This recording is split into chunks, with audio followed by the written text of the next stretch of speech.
Well, we're here to talk about David and Goliath, and we're with Bambi Crozier from Car Clinic in Lowell, Arkansas. Good morning. Good afternoon, Bambi. Good morning. Jeremy O'Neill, Freedom Automotive in Hesperia, California, president of and lead sales trainer at AutoFix. Advisor Fix, sir. What did I say? AutoFix. Oh, I knew that. Sorry. It's all good. Advisor Fix, Jeremy, and a really good friend of the show. I don't know how he got that poster that's hanging behind him. And Scott Palava from Lonsdale Auto Works in Lonsdale, Minnesota.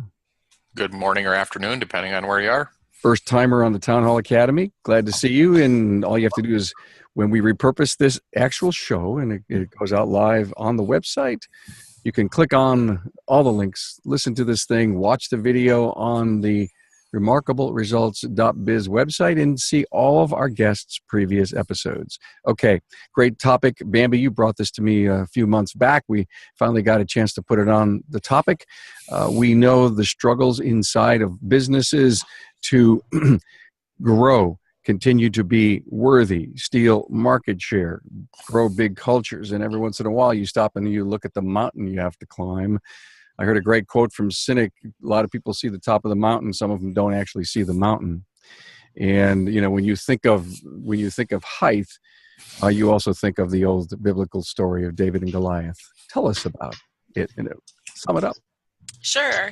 So, to me, David and Goliath, biblically speaking, it's the Philistines and the Israelites, and they are in a battle. Neither can advance down in a valley. And so per custom, the Philistines say, we're going to send Goliath, who is 6 cubits, which is over 9 feet in today's terminology. And they're going to challenge one of the Israelites, whoever will come forward. Goliath's wearing armor weighing 5,000 shekels, which today is over 125 pounds. His spear is over 16 pounds. He is a shield bearer walking in front of him to lead them out. And for 40 days, he calls out morning and night, come and fight me, and nobody will. And David was sent by his father to go check on the brothers, and heard this going on, and approached Saul and said, hey, I'll fight the giant for you. David was disqualified by Saul for size, for age, for lack of training and lack of capability, for lack of a better word. But David refutes Saul. He shares his resume and says, listen, I'm tending these sheep, and you may think that's nothing, but I've killed a bear and I've killed a lion, and I've had to do this with my hands. So I can do this. And Saul, concedes and says, okay, fine, we'll let you go, but let's get you dressed up in all this armor, which David, of course, attempts to put on, but it doesn't work for him. It's clunky. He's trying to work in a manner that's he's not accustomed to. So he goes out by himself, and Goliath calls out, am I a dog that you come out here with sticks and come here and I'll feed you to the birds, right? And David responds and says, I come here with my God, and I'm going to take you out. And that he does. So that's the story. Great story. And when we think of that great story of the nimble, quick-moving David, smarter David, man, we sure can relate that to business. Absolutely. A lot of people think this story is about underdogs or about improbable victories, but I really see something else. I started to look at the characteristics, not just as they seem to come across, but what they really are. So people see Goliath fearfully. They view him as large, and competitors are viewed as large, powerful, unbeatable. But when you're large and powerful and what is perceived as unbeatable, you can actually be weighed down. You might get a little arrogant. You might be slow to move, and you might be blind. Characteristics of David are stated by others as he's young, he's inexperienced, small, he's untooled, he doesn't have the right equipment. But what I see from David is confidence. He understood his value, he had courage, he had faith, and he had incredible skill. I can't wait to open this whole conversation up about the concept of being small and nimble versus the Goliaths of this world. And Jeremy, I wanted to ask you this. There are things, though, to learn about the Goliaths that we face. Well, there are. It's interesting. I'm listening to Bambi's story, and I'm just sitting here thinking that so many times we're focused on the external Goliath, but the biggest Goliath in your life could be an internal struggle that you're going through. So, that's a point that I'm sitting there thinking, okay, when life continues to give you challenges, if you don't look at, are you changing as your character and are you growing? That could be one thing. But also the Goliath, definitely, it's interesting. When I go into a fast food restaurant, you look at, these chains that have thousands of stores all across the world. I always look behind the counter. And one thing that always has fascinated me with franchises and business processes and models is how they get their systems down. So we can learn a lot from the larger conglomerates and the stores and Goliaths, because they do know how to create processes and create that consistency within the product. And a lot of times when an independent repair shop owner jumps into the business, we find ourselves doing pretty much everything. And that's part of the success, right? Because it's unique. You get to talk to the owner, whatever it is, you get that personalized service experience. And then as you grow, and you can see this with shops all across North America, as you grow, you experience different levels of pain and struggle and frustration because maybe you didn't bring the right person in and they can't deliver your product in the way that you want. It's just slightly different, but wow, you don't know why you got a 3-star review that week. Well, it's, you didn't do the transaction, but you're trying to leverage and grow. It's really all about the people, and then the process is definitely coming to take place. I love to study big business. Mm-hmm. And you know how I do it today? When I'm at their counter, as you said, go to a fast food place, go to a donut shop, and I watch them work. I relate my experience to how well their systems, their customer service attitudes are.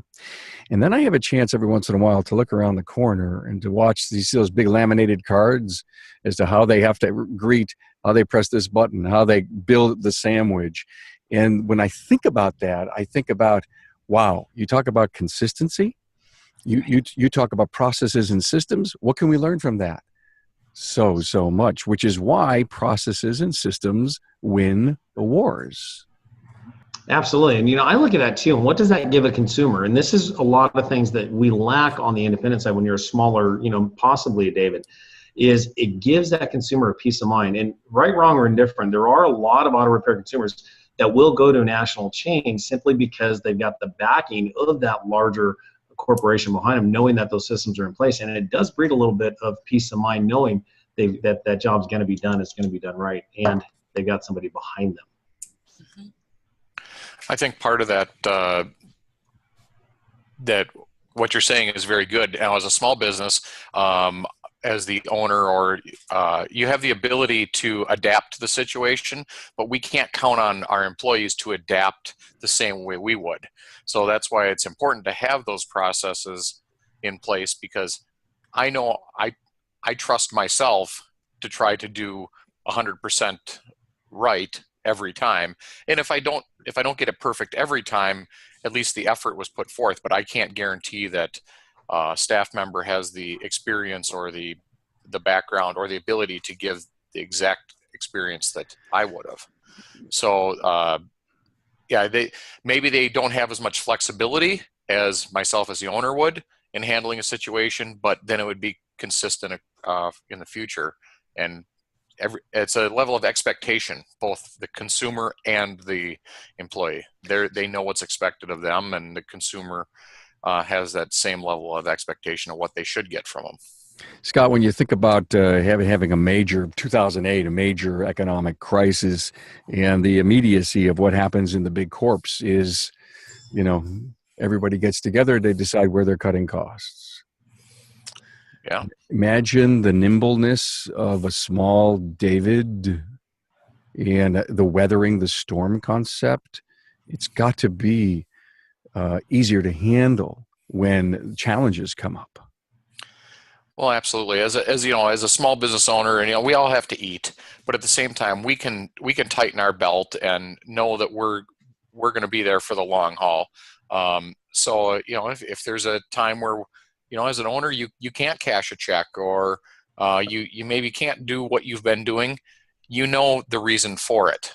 The bigger corporations, they're answering to shareholders. They're answering. They've got maybe multiple locations. They've got a cash flow to cover all their expenses, and I don't know many employees that are willing to work for free.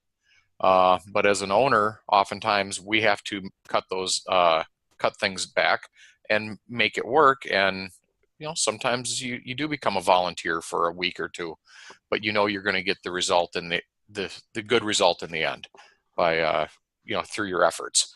And for example, I'm a city council member, and we have a municipal liquor store in the community I'm in, and we can't compete, or I was going to say we can't compete, but it's very difficult for a municipal liquor store to compete with a private liquor store because we have so many layers of management. We've got our city administrator, we've got all these other things, and through wage equalization across the city, we have to pay differently than a private business would, and a private liquor store could make the same, they could make the pay to the owner as a employee and a manager. They can be all in one, but in the city it doesn't work. And that's the same thing in the larger change and corporate type environment. So a lot more money going out means a lot more has to come in, and I think they really feel the effects far more than we think they do. Bambi, what Scott just said reminded me of the words weighted down.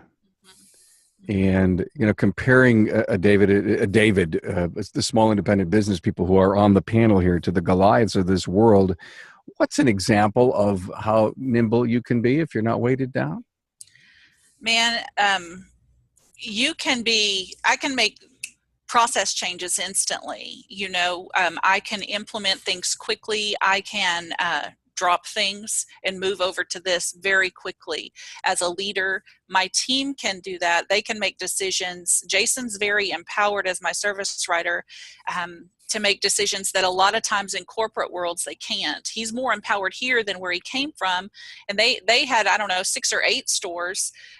But the larger you get, the more you have no choice. You've got to implement and keep the consistency. But in a smaller 1, 2, even 3 shops, I think you have the capability to react more quickly. Yeah, and that's I just want to bring this up because when Scott was talking, this came to mind. One of the very first interviews we did, Carm, you asked me a question, which was, so every shop needs a service advisor.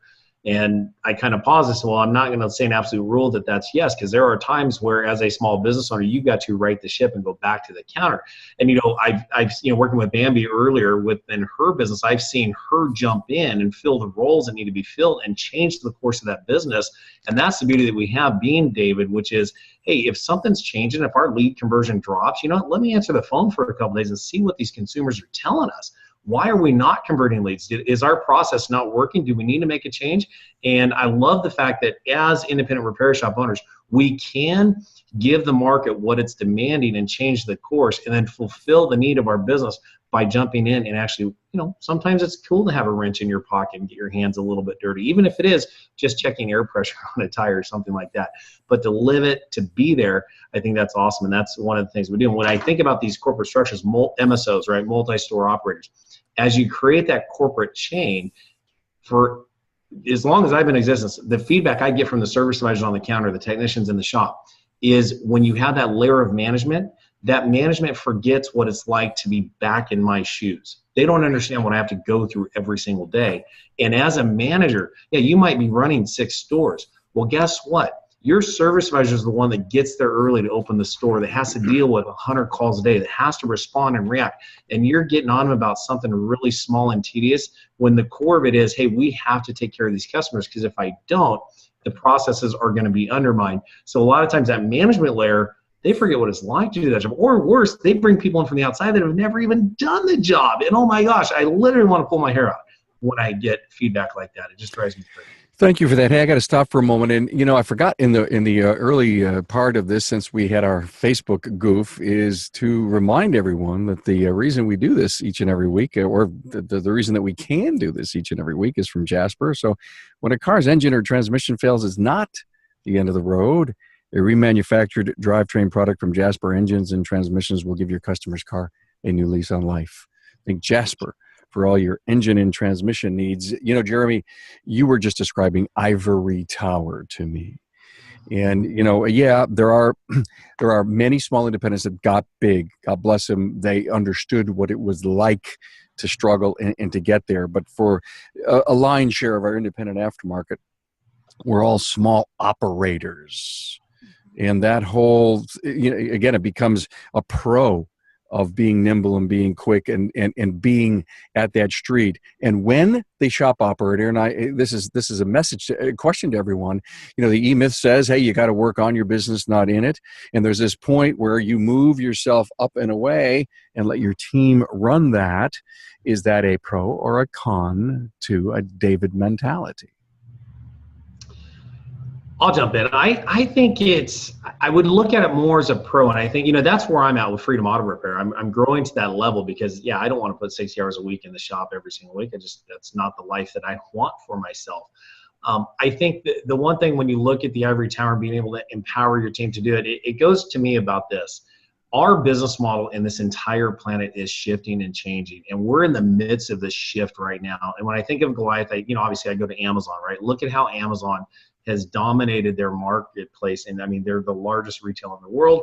People are following, Walmart's trying to catch up to them. I think Walmart will make it. It's just very interesting to see. And if you look, and if you study this for the last 10 years, the shift in consumerism has been a little bit slower to respond, but now it's here. It's finally here. And what that means to us in the repair facility, and I read Bambi's notes with what she put down. She put a lot of great thought-provoking ideas in here. She talks about knowing your product, knowing your value. We cannot be all things to all people. And the challenge that I see, and this is when I came into Freedom Auto 18 months ago, I was on a mission to spend very little money on marketing. My marketing budget for the shop is $400 a month. That's it. I will not spend more than that. And I'm testing things out.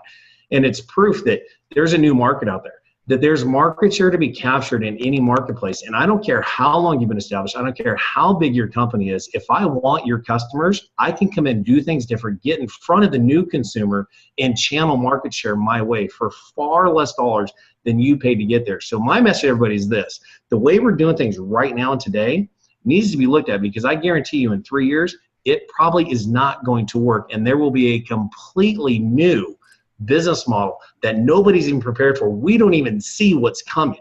And when it gets here, it's going to smack people upside the head, and it's going to close a lot of shops because they're going to go, wow, why aren't we getting our postcards back in? Okay, well, I can tell you why. Okay. I just had an epiphany. Love to have them, by the way, especially when I listen to Jeremy. So here's the epiphany that I had. You just described a changing business model. You just described that we have to be, I believe you said, did you say nimble? I think you did. And I started to think that it's possible that we could be our own Goliath. If we don't get out of our own way, we're going to be that large, unencumbering, slow-moving, arrogant person inside this realm of change. And I think it comes from being when this is a hard job. I mean, we work in a very tough industry. I mean, we have a product that we have to hire a very high skilled force to. And if you don't have technicians to fix their car right the first time, oh my gosh, by 2 o'clock, you're just ready to shave your head. I don't know, go banging against the wall. The challenge, and I'm closing my shop next week. We're doing a soft close for the week of the 4th of July. And it's my mid-year break to reset my thinking. I've got to get out of the shop, de-stress, and think about the future, because I'm working too hard in my business. So it's time to just reset that. So I think you're absolutely right, Carmen. That's a great insight. It's a great insight. And Bambi, do you agree that, we all know a ton of shop owners in our industry. Is that a challenge for us, that we could be our own Goliath? Absolutely. We can be hindering ourselves, our thought process, and the whole thing with this story is you think it's about underdogs, but really what's going on is we're misreading it, we're misperceiving it, and we do that all day, every day. You judge someone when they walk in the door. You judge, oh, they're not going to buy. You judge, oh, they're not going to fix this, or whatever you judge. Well, it's always worked this way, so I'm just going to keep doing this. The kids today, there's so much that's different. So we're constantly trying new things, and people think I'm weird. I'm out there in town taking pictures of people with pink hair, and it's amazing in Snapchat. You can create your own little filter and have people come in. It brings such energy. And I look at other industries, and what's working isn't, hey, I have a donut shop. It's, hey, I have this experience. this experience. I'm creating an experience for you. And if all we're doing is being what we've always been, it's not going to work long term.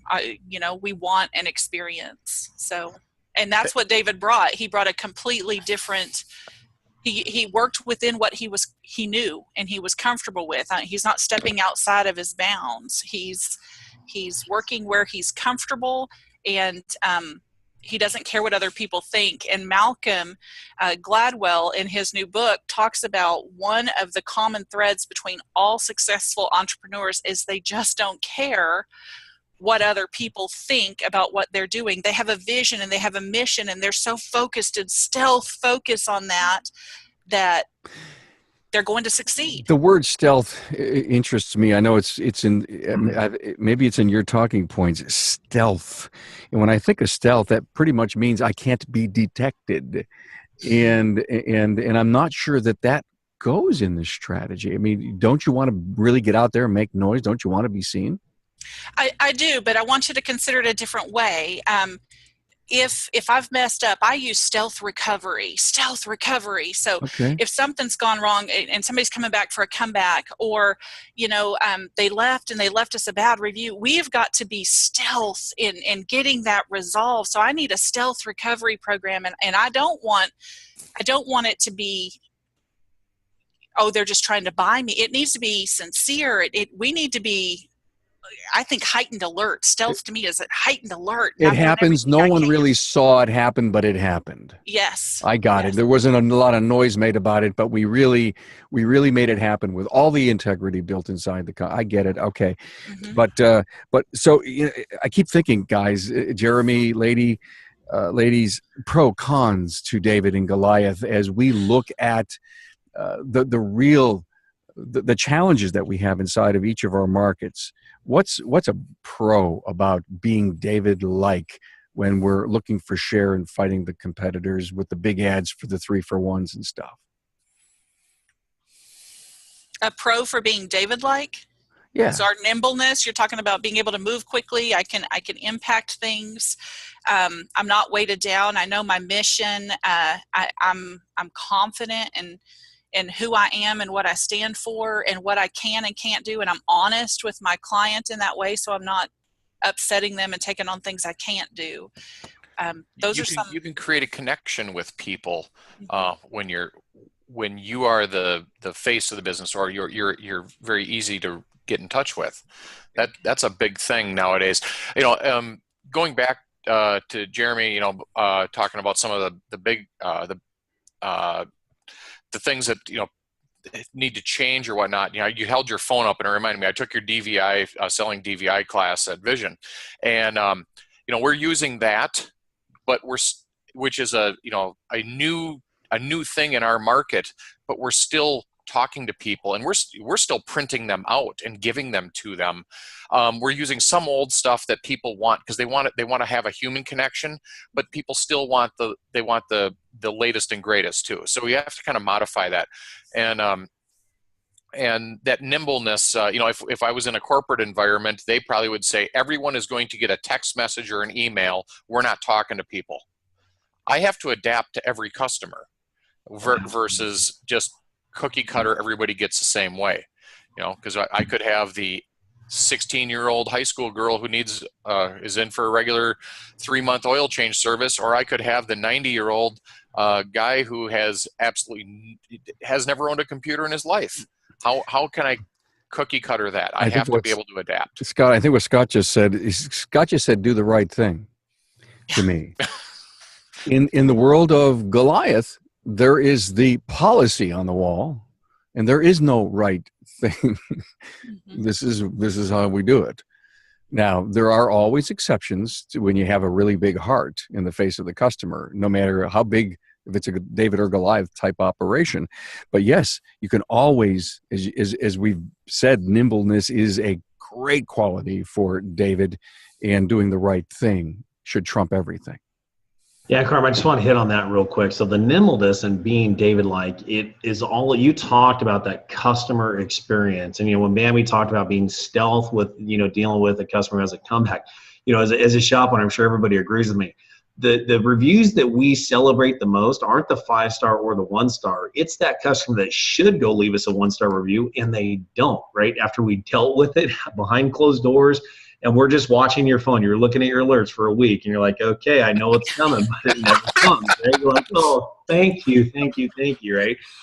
But it's, look at Starbucks, and I love Starbucks as a company. I mean, they are just a behemoth, just generating revenue, and they're Goliath. But what really makes it magical is the Davids that work within that organization. And I think that's really what we're all kind of striving for is how do we build this business that's grassroots within our local community that we can serve and be a part of, and then have each team member understand how to be nimble enough to hit it out of the park specifically on the client experience. So for instance, this morning I got to shop at 5 a.m.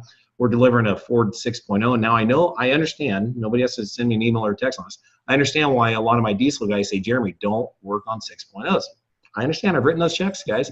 So I'm doing the final QC on it this morning. I just want to make this truck perfect because they're heading out of town for the 4th.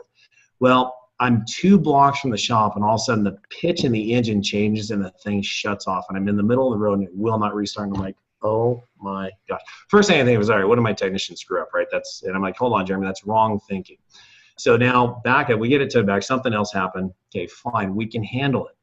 But the nimbleness in making sure that the QC was done leads to a customer experience where being stealth-like, okay, they're never going to see or experience that. The worst thing that would happen is if they had a trailer on that truck 30 miles outside of town and that happened. If we didn't do it well enough, do the final QC and catch it.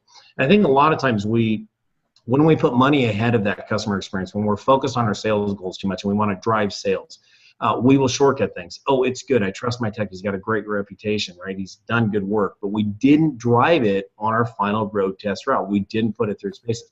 So I think that's where being David-like is really being able to execute at every moment of that client experience. And like Scott says, yes, you've got to adapt to what your customers want. And that's really where it's at. That David mindset is, I don't care what challenge and what giant you put in front of me, I will find a way to win because I am me. And I will conquer this. Yes. Yes. Nailed it. Thank you. And what I thought, based on this recent conversation, was we need Davids at all levels inside of our company. In fact, we should our culture should be codenamed the David culture. Well, there you have that. I'm just bubbling with ideas today. You inspire me. Wow, great stuff. Jasper has over 2,000 associates, 3 manufacturing facilities, 2 distribution centers, and 45 branch offices across the country where you're probably served from. They're all working to produce, transport, and deliver the perfect product, and that's what Jasper does best. Keep customers happy so you can keep your customer happy. Thanks again, Jasper. Wow, what a great topic. What a great discussion. Too bad we're not out on Facebook today. Another pro for a David against the con of a Goliath. Well, I'm going to go with niche, and I see this developing right now. We're a general auto repair shop, and I'm ready to move away from that. And my model next year is, hey, we're going to open from April through September and become the air conditioning king and take the rest 6 months off, right? We're going to make our revenue during that period of time. But I think there is an emerging trend, even in the independent aftermarket, where we understand we cannot be all things to all people, and finding that niche. And Greg Buckley is doing it really well, where he's creating that brand of taking care of the client. Love it. Love what he's doing. I think going further in that is your technical expertise it's the margin for error today is way too thin, and you've got to be an expert at what you do, and you will get the rewards of being an expert. But if you're just going to be average, it's not going to cut it. But if you're going to be average, you have to be so good. I mean, you've got to run a bigger business, more success. You need more money to run the big wide open general repair shop. Is that what you're saying? When does it end, Carm? I mean, when are how much of a marketing budget can these large corporations throw at their consumer? And here's the thing. The trend with consumers is this: the loyalty. In sales training, we've all said for the past 5 years that loyalty is dead. Customers aren't loyal. Okay, I'm starting to disagree with that, because if you deliver that amazing experience, yes, you will garner loyalty. What has changed? You have to earn the loyalty at every transaction. It's no longer I did it great once. It's there forever. So my question is, how much money do these large companies have to keep dumping in? At some point, it is going to end, because that loss leader advertising is not going to generate profits. And I heard a stat the other day on an audiobook I was listening to, and it said that over 60% of corporations in the United States are not profitable. They're just pushing paper through. And at some point in time, that's going to end. It's going to have to. I totally agree with your loyalty piece that you have to earn it per transaction. I said for years that at 8 o'clock the next morning, loyalty starts to tick again. So you could have busted your hump to earn it and get it and gain it. The car leaves 3 months later. There's a problem, an issue, a maintenance thing, a reminder for an oil change. Where do I go now? Yeah, there is no doubt that previous experience will get that car to come back to you. But then it is your job never to take advantage of it, and absolutely positively go back to the fact that you are ready to build another step of loyalty with that customer who you may take for granted, to say, hey, wow, they've been here 10 times in the last 2 years. And I think that's what you're saying. It is. And my last thought is pricing is transparent today. So when that experience falters, the pricing model then comes back in, where the consumer is going to challenge your pricing. And if you don't have a David to deal with that, game over. Wow. I think the larger businesses niche well too. I think they found, at least in my area, it seems a lot of the larger, they're I'm going to take care of your oil, your brakes, your undercar. They don't want to touch in the engines. If it's a timing, they really don't want to do all the big jobs. So for us, what we found that works really, really well is, and maybe it's because we are nimble and we have a pulse on what's going on with our shop because we're here and we're personal, but customers come in and I may not always, we'll look, there's a TSB or there's a recall and this needs to go to the dealer because it's covered. We're very transparent in building our relationships with our customers. So I refer out sometimes. I refer out frequently. But my customers come to me first every time, no matter what, even though I refer and they're using other people in my area, because they know they're getting the truth from me. It's not about, I'm about building a bridge. I'm not about tearing down the bridge. I'm not about having to have it all. I'm about what's right for that client. You know that when they really trust you, when they are upset that they have to return to a dealer for a recall or warranty work, why can't you do it? I will pay you to do it, and I'll go fight to get paid back from them. That you know you're doing something right when that happens. Right. On occasion, we have had customers say, I don't care if it's free with them. I want you to take care of it. But most people just don't have that flexibility or that pocketbook. So building that relationship. But I think the large and small, we do try to niche ourselves a lot. I can't possibly be excellent at everything. And those that do attempt that, I know. I thought you have been. I know. No, I got so many flaws. But seriously, I can't get all the tooling, the accurate tooling. We're stellar at Land Rover, right? But these cars change every year. They create a new tool for this, and we're doing a timing job. We get into it. We need a different tool, and I'm like, okay, this is new to me, so we have to go buy a new tool. And it's like if you had to do that with every brand on the market, you can't. Okay, Jay, you just piqued my interest a few moments ago when you said niche. Well, it piggybacks off of what. I'm sorry, Carm, go ahead. What are you thinking? Oh man, my wheels are. You saw the smoke coming out of my ears, didn't you? It's like a 6-liter Ford that doesn't run right. Common theme. There's a reason I really don't like the Ford product, and I'm a Chevy man, right? My Suburban, 227,000 miles and still running strong. Going back, and Bambi, that trigger thought is, okay, the Goliaths have their niche. Well, what they've done is they understand where the gravy's at, and they said that. And I was going to ask Scott, if I'm sure you're seeing this in Minneapolis as well.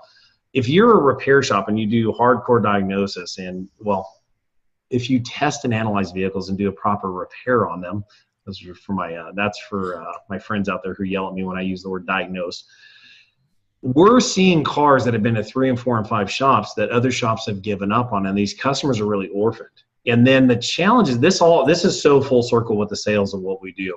What leads to it is a neglected vehicle. It's people not understanding how to use the right product, how to use the right oil filter, use the right oil. And they create these smaller issues that add up, and the car hasn't been properly maintained. And then now, boom, it's a grenade, and it's left on our lap after 3, 4, or 5 other facilities have tried to fix it, and it's not fixed. Well, I think that is definitely going to change because cars break a lot harder, and they're more expensive to fix now when they break. And then going back to what Bambi said about the corporations, the large, giants with their niche, I want part of that. I want to set business models up that capture that market share. And I have a national chain on literally a block in front of me that their business model, they have one person in the bay, they have one technician, and he knows exactly how many cars a day he's going to do. He knows how many this job, and that, and he runs a very low overhead business, very profitable, very smart. And here I am trying to be all things, all people, running around my hair on fire.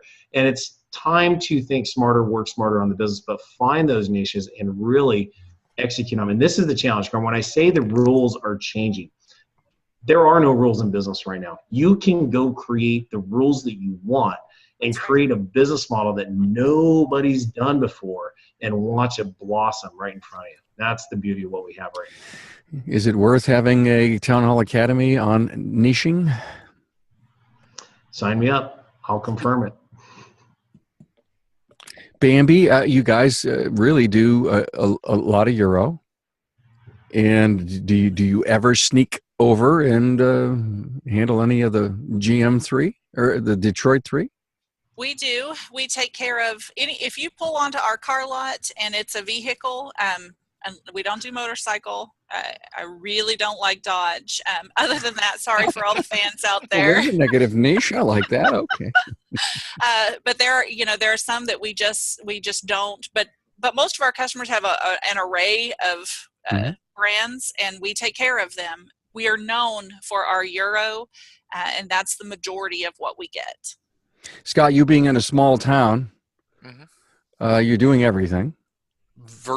Everything, including at one point, we used to say if it was bicycles, the bulldozers, we would work on it. But we kind of scaled out of some of the larger stuff just for the ability to procure parts, and the space for some of that big stuff was getting to be an issue. So we went back to primarily mainstream automotive. Hesperia, California, big town, 80,000, 100, little town. Jeremy, what do you got? We're the last refuge of affordable housing in Southern California, and people commute like crazy, so they drive a ton of miles. We've got probably 200,000 residents within our tri-community. Okay. A big enough community that you could niche in within. I tell you what we're niching in right now. It's so funny when we get stumped on a vehicle, I send it to the dealer and pay them their diagnostic. This is how I create such an amazing selling diagnostic class, because I paid the dealers to diagnose, and I research this stuff like crazy. So when Bambi said Dodge, it made me laugh. I have a really good client. She just bought a used Dodge Ram 110 with a 6.7 in it, and from the beginning, we put a turbo in it, and then it kept having all these codes. Well, I sent it I told the customer, I said, time out, we're going to send it to the dealer, make sure that we did our job right, and they can confirm everything. We want to make sure it's got the latest, update. And we don't do programming yet, so that's a hurdle that we're going over. So long story short, she spends $2,500 at the dealership to do additional repairs. Check engine light comes back on, same code, okay? Send it back over there. Now, I'm her liaison, so I'm working with the service advisor to try to get this problem fixed, because this truck has got to get fixed, and we've paid you to fix it. You need to fix it. So 3 additional times with 4 of the same codes. You know what the dealership told me? I met with the service manager, met with the shop foreman. He goes, well, 3 of those codes aren't active, so we don't even look at them. So what are you talking about? Didn't you clear it out when it left? Like, it should have left with no codes found, and if they come back on, there's an issue. Yeah, but if they're not active, the test is not going to find anything, so we just ignore it. Okay, what about the active code? It's been on from day one, and you told Mrs. Customer that the repair that she paid $2,500 for was going to fix it. Now they're saying that she needs X, Y, and Z for $6,500. So here's the challenge. The Goliaths of the world, they don't understand what the consumer goes through. And when you have a service advisor that's 5 service advisors on the line, there's 5 service advisors, they're another number. They've got so much volume that they're overwhelmed just to finish the task for the day. So they grab the report, they call the customer and say, here's what my technician found. It's going to be $6,500. You want to fix it, yes or no? And the consumer goes, well, I got a question. What about last time? I already paid you $2,500. Well, when was your car in last? It was in last week. Okay, you don't remember me, Mr. Service Advisor? Why does it need this? And now you're telling me my injectors are bad when the vehicle was there before. You didn't see anything wrong with this. So long story short, I go have this meeting. I'm like, thank you. I'm going to pay you your diagnostic fee again. Write the check, bring the truck back. As I'm going through it, I'm leaning on the hood, and I look at the battery, and I kid you not, this is too good for me to make up. The negative battery terminal on one of the batteries is literally off, resting on top of the battery. And I'm going, if you know Dodge's grounds and power issues are pretty much everything with these cars, both negative terminals were completely loose. And it's a really, how did this technician overlook it? Well, what I've understood, there's a certain level that they go after the code, they sell the component, and they sell the repair. And there's not really a care or concern for the financial consequences of the consumer. And if the customer has to spend 10 grand to fix that truck, well, at some point in time, they're going to fix it because there's no more components to change on the darn thing. And it's a heck of a lot cheaper than buying a new truck. You want to go spend $75,000-$80,000 for a new truck, or do you want to spend 15 grand to fix the one you have? That's one of the challenges. The Goliath syndrome. There's another neat new concept to keep in mind. At Jasper Engines and Transmissions, quality and customer service is their number one goal. Their associates take pride in their work, and it shows in the quality drivetrain products they produce. Their quality and customer service has kept them growing for 76 years. Let's go around the room. David and Goliath, final thoughts. Scott?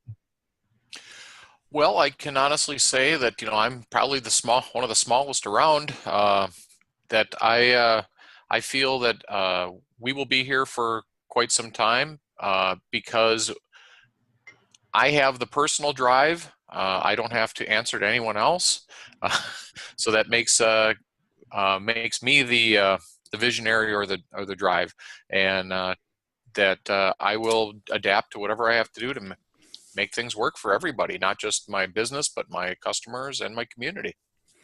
I find it so interesting. Before, Bambi, you were talking, you were going off, and I started to, we have to do this, and I kept thinking about, wow, how do we do all that stuff? And I started to realize the education that goes on inside of our industry to help our entrepreneurs, our Davids, learn this stuff.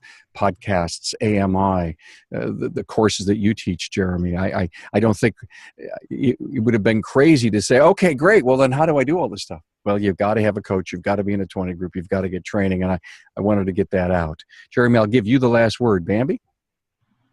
I would just say, the biggest thing, being perceived as powerful and unbeatable is great.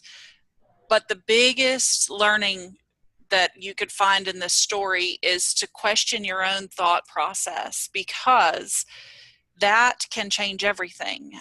You can give yourself a rather large advantage by looking at things differently and not being stuck in a box. Wow. Simple, quick, short. Jeremy, thank you very much. Jeremy? Absolutely. No, thanks for having me on, Carm. I think, as you grow, because business is going to grow, don't lose your David. And remember to focus on the internal and the external Goliaths in your life and find a strategy to get to where you want and conquer what's in front of you. That may have been your shortest final talking points ever. Thank you so much.